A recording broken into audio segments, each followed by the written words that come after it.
Hello guys, welcome to my channel. Basically ഈ ഒരു vlog എന്ന് പറയുന്നത് എങ്ങനെയാണ് ഫസ്റ്റ് ഇയർ ഞങ്ങൾ പഠിച്ചത്. ഫിസിയോളജി ആൻഡ് ബയോകെമിസ്ട്രിയിൽ നമുക്ക് ഒരുപാട് ഡൗട്ട്സ് ഉണ്ടാവും. എങ്ങനെ പഠിക്കണം, എക്സാമിൻ്റെ ടൈമിലേക്ക് നമ്മൾ എന്താ പഠിക്കേണ്ടത്. ആൻഡ് ഈവൻ നമ്മൾ നീറ്റിൻ്റെ സമയത്താകുമ്പം നമ്മൾ ടെക്സ്റ്റ് മുഴുവൻ പഠിക്കും, അല്ലെങ്കിൽ text line by line page by page നമ്മൾ അത്രയും ഡീറ്റെയിൽ ആയിട്ട് പഠിക്കും. ഈവൻ ചെറിയ ചെറിയ ബോക്സസ് ഒക്കെ ഇൻക്ലൂഡ് ചെയ്ത് പഠിക്കും. പക്ഷേ അത്രയും ആവശ്യമില്ല. ഒരു ജസ്റ്റ് ഒരു റഫ് ഐഡിയ. മേ ബി ഈ video at the end of this video നിങ്ങൾക്ക് അറ്റ്ലീസ്റ്റ് ഒരു ഐഡിയ കിട്ടും എങ്ങനെയൊക്കെ ഒരു ഫസ്റ്റ് ഇയറിൽ പഠിക്കണം അല്ലെങ്കിൽ പഠിച്ചു പോകണം എന്നുള്ളത്. പിന്നെ ഈ വീഡിയോയിൽ ഞാൻ മാക്സിമം ഇൻക്ലൂഡ് ചെയ്യാൻ നോക്കിയത് ഒരൊറ്റ ആൾ എൻ്റെ മാത്രം പേഴ്സ്പെക്റ്റീവ് അല്ല, കുറച്ച് ആൾക്കാരുടെ പേഴ്സ്പെക്റ്റീവ്സ് ഫ്രം ഇപ്പം എല്ലാ ഡെയിലി പഠിച്ചു പോകുന്ന കുട്ടികളും പ്ലസ് എക്സാമിൻ്റെ ലാസ്റ്റിലേക്കൊക്കെ ആകുമ്പോൾ മാത്രം പഠിക്കുന്നവരും ഒക്കെ ഇൻക്ലൂഡ് ചെയ്യാൻ നോക്കിയിട്ടുണ്ട്. So on to that. ഞാൻ ഡിസെക്ഷൻ ഹാളിൽ നിന്ന് മെയിൻ അനാട്ടമി പഠിച്ചത്.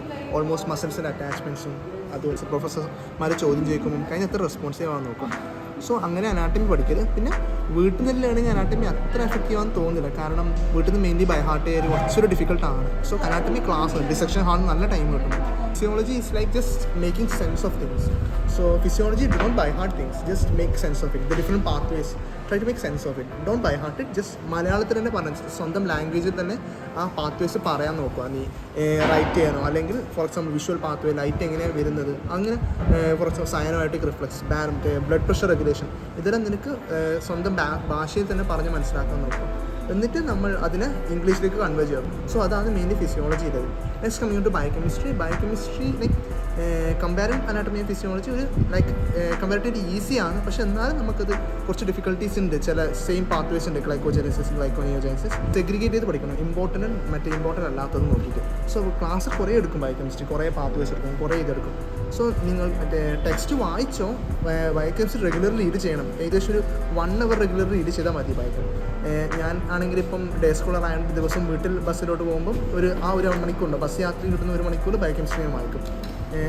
അങ്ങനെ ചെയ്താൽ മതി. ആ ഒരു ഫ്രീ ടൈം കിട്ടുന്ന സമയത്ത് ചെയ്താൽ മതി.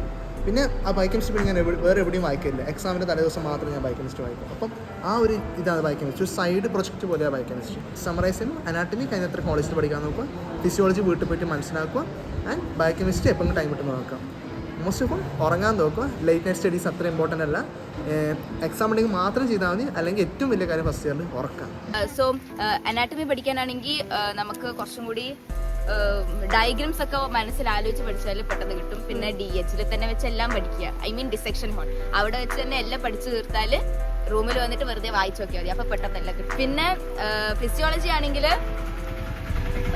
ആദ്യം ഭയങ്കര ടഫായിരിക്കും, വായിക്കുമ്പോൾ പിന്നെ ഒന്നും മനസ്സിലാവത്തില്ല, പെട്ടെന്ന് മനസ്സിലാവും, പക്ഷെ ഭയങ്കര പെട്ടെന്ന് മറന്നും പോകും. അനാട്ടമി അതുപോലെ തന്നെയാണ്, പക്ഷെ അനാട്ടമി പിന്നെയും കുറച്ചുകൂടി ഓർമ്മ വെക്കുന്ന എനിക്ക് തോന്നുന്നു. ഫിസിയോളജി പക്ഷേ കുറച്ചും കൂടി ടഫായിരിക്കും ഓർമ്മ വരാൻ. പക്ഷേ ലൈക്ക് അതൊന്ന് മനസ്സിലേക്ക് കിട്ടിയാൽ സ്വന്തം വേർഡ്സിലൊക്കെ തള്ളി എഴുതുന്നതാണ് ബെറ്റർ. പിന്നെ ബയോകെമിസ്ട്രി ആണെങ്കിൽ അത് പിന്നെ ഈസിയാണ്. നമ്മൾ 12th പഠിച്ച കാര്യങ്ങളൊക്കെ തന്നെയാണ് ബയോകെമിസ്ട്രിയിലുള്ള, കുറച്ച് എക്സ്ട്രാ ഉണ്ട് എന്നാണല്ലോ. അതും നമ്മൾ ടെക്സ്റ്റ് മര്യാദയ്ക്കൊന്ന് വായിച്ചു വിട്ടാൽ അത് കറക്റ്റ് കിട്ടും. Anatomy by you have to study, read. അതാണ് only option. Just memorise the things. Physiology is the one. അതാണ് കുറച്ചും കൂടി 12th and 11th നമ്മൾ എന്താ പഠിച്ചു വെച്ച് കോൺസെപ്ച്വൽ ലിങ്കിങ് അതിനാണ് പറ്റുക.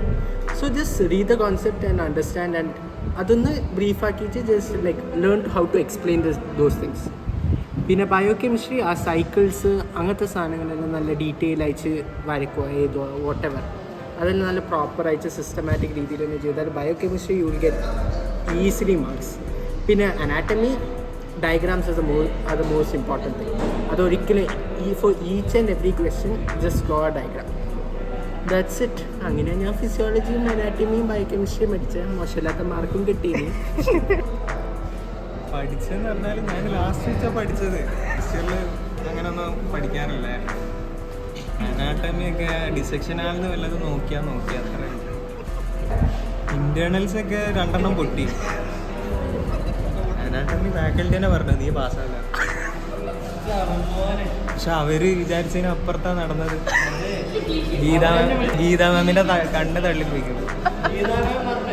ഞാനൊരു സർപ്രൈസിങ് പാക്കേജ് എന്നൊക്കെ, സെക്കൻഡ് ഇയറിലോട്ടുള്ള സർപ്രൈസിങ് പാക്കേജ്. എന്ത് ചെയ്തു? ചെയ്തത് ഞാൻ വീട്ടിൽ നിന്ന് അന്ന് തലേന്ന് വന്ന് നേരെ പോയി ആ രാത്രി ഒന്ന് ഇരുന്ന് നോക്കി. ആദ്യമായിട്ട് കുറേ കാര്യങ്ങൾ പഠിച്ചു, കുറേ പഠിച്ചു. അങ്ങനെ ആ അറിവും വെച്ച് ഒരു 50-50 കളി കളിച്ചു. എന്നിട്ട് പാസ്സായി. എല്ലാവർക്കും കഴിയും. യൂണിവേഴ്സിറ്റിക്ക് ഞാൻ സ്റ്റഡി ലീവിനൊന്നും പഠിച്ചില്ല. ഞാൻ ഫുള്ള് കളിച്ചടിക്കുക. കുറേ സീരീസും മൂവീസും കണ്ടു, മാക്സിമം എൻജോയ് ചെയ്തു. ലാസ്റ്റ് ഒരു 2 ദിവസം മുന്നേ ആ ഒരു ഇത് കിക്കം കണ്ടിട്ട് ഞാൻ എന്ത് ചെയ്യുമെന്നുള്ളത് ടെൻഷനായോ? ഒരു രാത്രി നല്ല ടെൻഷൻ വന്നു. പക്ഷേ ഉറങ്ങിയപ്പോൾ എന്നിട്ട് ഞാൻ ഇവിടെ PG വന്നതിൻ്റെ ശേഷമാണ് പഠിക്കാൻ തുടങ്ങി. പക്ഷെ ആദ്യമായിട്ട് ടോപ്പിക്സ് എടുക്കുമ്പോൾ ഏതൊക്കെയാ പഠിക്കേണ്ടത്, ഏതൊക്കെയാ ബുദ്ധിമുട്ടുള്ളത് എന്നൊക്കെ ഇതൊക്കെ സഹായിച്ചു നമ്മളെ സ്വന്തം ജോസഫ്. പിന്നെ കുറച്ച് ഡെസിഫർ അതും ഇതൊക്കെ നോക്കി ഞാൻ ഇങ്ങനെ അനലൈസ് ചെയ്തു. നല്ലത് ഇതൊക്കെ ചോദിക്കാൻ ഒറ്റയടിക്ക് ബുക്ക് ഇങ്ങനെ സ്കാൻ ചെയ്ത് മൊത്തം പഠിച്ചില്ല, ചോദിക്കാൻ ചാൻസ് ഉള്ളത് മാത്രം അങ്ങനെ പഠിച്ചു പോയി. ആ ഒരു വിശ്വാസത്തിൽ പോയതാണ്. ഭാഗ്യം കൊണ്ട് അതൊക്കെ കുറച്ചൊക്കെ എക്സാം എഴുതി കഴിഞ്ഞപ്പോ തോന്നിയോ ജയിക്കുന്നു? അങ്ങനത്തെ ഒരു ഫീൽ ഉണ്ടായിരുന്നു. പക്ഷെ അത് പേടിച്ച് പാസ്സാവില്ലാന്ന് പേടിച്ച് ട്രിപ്പ് പോയി. വിട്ടില്ല. വീട്ടുകാര് ആളാതെ എന്തൊക്കെയോ ഞാൻ പറഞ്ഞ സാധനമൊക്കെ വാങ്ങിച്ചു. അവർക്ക് ഉറപ്പായിരുന്നോ നീ പൊട്ടുന്നു? ഇപ്പൊ ചാടി കളിക്കായിരുന്നു.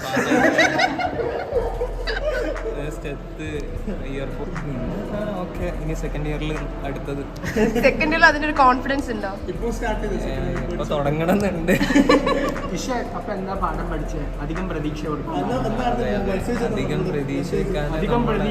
എന്നാൽ കുറെ കിട്ടും. നമ്മളിൽ വിശ്വസിക്കണം. ഒന്നുമില്ല. ഞാൻ ഡെയിലി പഠിക്കുന്ന അല്ലെങ്കിൽ ഡെയിലി എടുത്ത് അന്നൊക്കെ നോക്കി പോകുന്ന ഒരാളല്ലായിരുന്നു. എക്സാമിൻ്റെ ഒരു ഇപ്പം ഇൻറ്റേർണൽസ് ഒക്കെ ആണെങ്കിൽ അതിൻ്റെ ഒരാഴ്ച മുന്നെയോ അല്ലെങ്കിൽ ഒരാഴ്ചക്ക് മുന്നേ മാക്സിമം ചാപ്റ്റേഴ്സ് ഒക്കെ എടുത്ത് നോക്കുന്നത്. അനാറ്റമി മാത്രമാണ് DH ഇരുന്ന് പഠിക്കുന്നത്. അത് മാത്രമാണ് എനിക്ക് തോന്നുന്നത് ഏറ്റവും കൂടുതൽ ഞാൻ നമ്മളെല്ലാവരും പഠിച്ചിട്ടുണ്ട്. മാത്രമല്ല നമുക്ക് അവിടുന്ന് പഠിക്കാൻ ടൈം അവർ തരും. അപ്പം അവിടെ നിന്ന് പഠിക്കുന്നതാണ് ഏറ്റവും നല്ലത് DH തന്നെ. ഇപ്പോൾ DH മേ ബി നമുക്ക് എല്ലാം കവർ ചെയ്യാൻ പറ്റില്ല എന്നുണ്ടെങ്കിലും എക്സാംസിന് വരുന്ന ഓൾമോസ്റ്റ് മെയിൻ ടോപ്പിക്സ് ഒക്കെ നമുക്ക് അവിടെ നിന്ന് കവർ ചെയ്യാൻ പറ്റും. അതുപോലെ വീഡിയോസ് ഉണ്ട് യൂട്യൂബിലൊക്കെ. ഇഫ് നിങ്ങൾക്ക് ഏതെങ്കിലും ടോപ്പിക്കിൽ കാണാൻ പറ്റിയില്ല അല്ലെങ്കിൽ എന്തെങ്കിലും കാരണങ്ങൾ കൊണ്ടൊക്കെ ഏതെങ്കിലും മെയിൻ ടോപ്പിക്സിലൊക്കെ ലീവായി പോവുകയാണെങ്കിൽ നിങ്ങൾക്ക് വീഡിയോസിൻ്റെ ഹെൽപ്പ് ഒരുപാട് എടുക്കാം. യൂട്യൂബിലൊക്കെ ഇഷ്ടംപോലെ വീഡിയോസ് ഉണ്ട്. പിന്നെ ഫിസിയോളജി പറയുമ്പം കുറേ ടെക്സ്റ്റ് ബുക്സ് ഉണ്ട്. അതിൽ നിങ്ങൾക്ക് ഏതാണോ ഫോളോ ചെയ്യാൻ പറ്റുന്ന ടെക്സ്റ്റ് ബുക്ക് എന്നുള്ളത് അറ്റ്ലീസ്റ്റ് എക്സാമിന് മുന്നെങ്കിലും ഒന്ന് ഉറപ്പാക്കി വെക്കുക. എക്സാമിൻ്റെ ടൈമിൽ നമുക്ക് ടെക്സ്റ്റ് ബുക്സിൻ്റെ പിന്നാലെ പോയാൽ ഒരുപാട് ടൈം എടുക്കും. സോ അറ്റ്ലീസ്റ്റ് അതെങ്കിലും എക്സാമിൻ്റെ മുന്നേ ആകുമ്പോഴേക്കും നോക്കുക. ഇപ്പം ഏത് ചാപ്റ്ററാണോ എക്സാമിനുള്ളത് അത് ഡിഫറെൻറ്റ് ടെക്സ്റ്റ് വെച്ചൊന്ന് കമ്പയർ ചെയ്ത് നോക്കുക. പിന്നെന്ന് വെച്ചാൽ ഇപ്പം നമ്മളിവിടെ ഫോളോ ചെയ്യുന്നത് മെയിൻലി ഡെസിഫർ ആണ്. എല്ലാ യൂണിവേഴ്സിറ്റീൻ്റെ കുഹേഴ്സിൻ്റെ എക്സാംസിനും റിപ്പീറ്റഡ് ആയിട്ട് ചോദിച്ച ക്വസ്റ്റ്യൻസും അത് essay ക്വസ്റ്റ്യൻസ് ആയിട്ടും ഷോർട്ട് ആൻസേഴ്സ് ആയിട്ടും ഒക്കെ നമുക്ക് കിട്ടും. ഇമ്പോർട്ടൻറ്റ് ടോപ്പിക്സ് എടുത്തിട്ട് ആ ഇമ്പോർട്ടൻറ്റ് ടോപ്പിക്സ് തന്നെ ഏറ്റവും നന്നായിട്ട് ഏത് ടെക്സ്റ്റിലാണ് ഉള്ളതെന്ന് നോക്കിയിട്ട് കണ്ടുപിടിച്ചിട്ട് പഠിക്കാൻ. അത് ആദ്യം ചെയ്യുക. അതാണ് ഫസ്റ്റ് ചെയ്യുന്നത്.